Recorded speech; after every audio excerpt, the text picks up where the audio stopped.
क्या TikTok use करना safe है? कुछ ही दिनों पहले TikTok crossed 1 billion downloads world wide. इसका मतलब है कि 1/7 of the world population is using TikTok. इस ऐप पर किस टाइप का कंटेंट होता है, वो क्या सोशल मैसेज देता है, वो अच्छा है या नहीं, ये सब बात की बात है। Right now I want to share with you something very dangerous that I discovered about TikTok. You think that I am making sense? इस वीडियो को शेयर जरूर कीजिए क्योंकि इस वीडियो से किसी ना किसी को हेल्प हो सकती है। आज एक्चुअली मैं बहुत एडवेंचरस फील कर रहा था तो मैंने टिकटॉक डाउनलोड किया और मुझे एक काफी अजीब चीज रियलाइज हुई। यू सी, जब आप कोई वीडियो रिकॉर्ड करने की कोशिश करते हैं तब टिकटॉक आपसे आपकी कैमरा की, ऑडियो रिकॉर्ड करने की और SD कार्ड एक्सेस करने की परमिशन मांगता है। ये सारे परमिशंस मांगना बहुत सारे ऐप्स में कॉमन होता है, लेकिन प्रॉब्लम उस चीज की है जिसकी परमिशन टिकटॉक आपसे मांगता नहीं है लेकिन फिर भी डेटा आपसे चुराता है। That's your location. आप ये खुद चेक कर सकते हैं। सेटिंग्स में जाइए और ऐप परमिशंस में जाकर टिकटॉक को सर्च कीजिए। लोकेशन का कहीं पे मेंशन भी नहीं होगा। लैंग्वेज सिलेक्ट करते वक्त मैंने सिर्फ इंग्लिश सिलेक्ट किया था, फिर भी मेरे फीड में हिंदी वीडियोस है, मराठी वीडियोस भी है। टिकटॉक को कैसे पता चल रहा है कि आप कहां पे? जस्ट एज अ प्रिकॉशन मैंने लोकेशन भी ऑफ कर दिया था। लोकेशन ऑफ करने के बाद गूगल मैप्स भी ठीक से नहीं चल पाता, आरोग्य सेतु ऐप भी नहीं चलता। These important apps also can't work without you giving them the permission. मैं मुंबई में हूं, मुझे मराठी आता है, मुझे हिंदी आता है, ये टिकटॉक को कैसे पता चल रहा है? If you want to cheat your location there is a very simple trick called a VPN, virtual private network. Okay, so मैं अभी एक VPN यूज कर रहा हूं और मेरा लोकेशन मैंने USA में सेट किया। On YouTube all the ads that I am getting over here are from the US। So मैंने YouTube को ट्रिक कर दिया। एज यू कैन सी मेरा हॉटस्टार नहीं चल रहा है और मजे की बात यह है कि अगर मैं टिकटॉक पे जाता हूं तो I can see all the same videos. So how is TikTok doing it? I found the answer. TikTok is using the data from your SIM card. जो सारा इंफॉर्मेशन जा रहा है वो मेरे सिम कार्ड से जा रहा है। क्या आपको समझ रहा है कि ये कितना डेंजरस है, कितना सिनिस्टर है? सीधे सिम कार्ड से आपकी रीजनल इंफॉर्मेशन लेना, डोंट यू थिंक एक वीडियो शेयरिंग ऐप के लिए ओवरकिल है, अननेसेसरी है?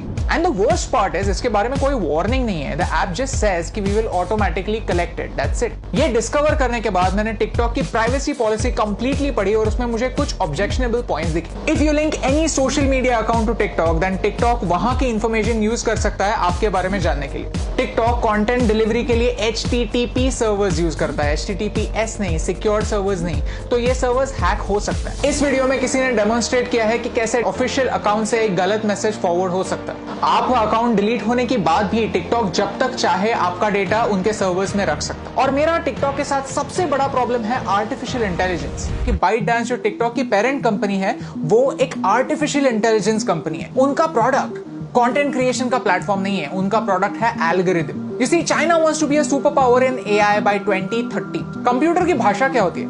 Zeros and ones, binary।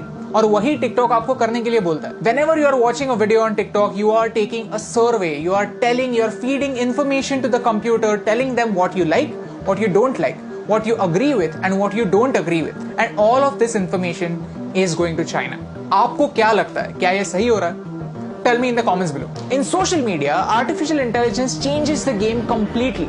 Computer decide करता है कि आपको क्या देखना चाहिए और क्या नहीं देखना चाहिए। सर्च का ऑप्शन ना होने की वजह से प्लेटफॉर्म कंट्रोल करता है कि आप क्या देखेंगे और ये एक बड़ा प्रॉब्लम है। ओके, सो चाइना पर आता है। चाइना में ऐसा लॉ है कि if you are a Chinese company then you have to share the data that you collect with the Chinese government. And because of this Indian ministry of defence ने armed forces को 42 apps अपने phone से delete करने के लिए कहा। India does not have a proper data protection act. We ourselves need to be extra safe. China में freedom of press है ही नहीं। पूरी प्रेस गवर्नमेंट के कंट्रोल में। Syria, Saudi Arabia, Afghanistan, Somalia, ये कंट्रीज भी फ्रीडम ऑफ प्रेस की scale पर चाइना से ऊपर आती हैं। और यही सारे रेस्ट्रिक्शंस उन सारे लोगों पर भी अप्लाई हो जाते हैं जो चाइनीज एप्स यूज करते हैं। Start talking about Tibet, start talking about Hong Kong, start talking about Taiwan. अगर आपका वीडियो स्ट्रेट अवे बैन नहीं हुआ तो वो ज्यादा लोगों तक नहीं पहुंचेगा। यू सी, आज चाइना को तिब्बत से प्रॉब्लम है, कल अरुणाचल प्रदेश से भी हो सकती है, लद्दाख से भी हो सकती है। If you can't talk about this stuff, how will you know about it? How will you raise your voice? And by using these Chinese apps we are supporting China's version of the internet. Privacy on the internet is a myth.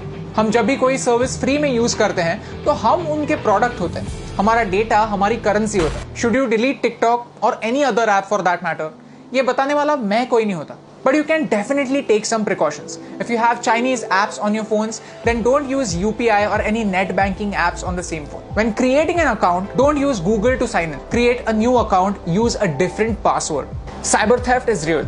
Keep changing your passwords and keep your emails safe. If you go to haveibeenpawned.com, you can find out whether your personal information has been breached. All I want to say is this is not TikTok versus YouTube. I am giving you TikTok's example because TikTok is popular and you can check it yourself. If you are a TikTok creator, then this concerns you more than me because आपका data ज्यादा share हो रहा है. It's important for you to know कि China के products को सस्ता मत समझिए, चाइना के एप्स को फ्री मत समझिए, because everything comes at a cost. My question is, can you pay the price?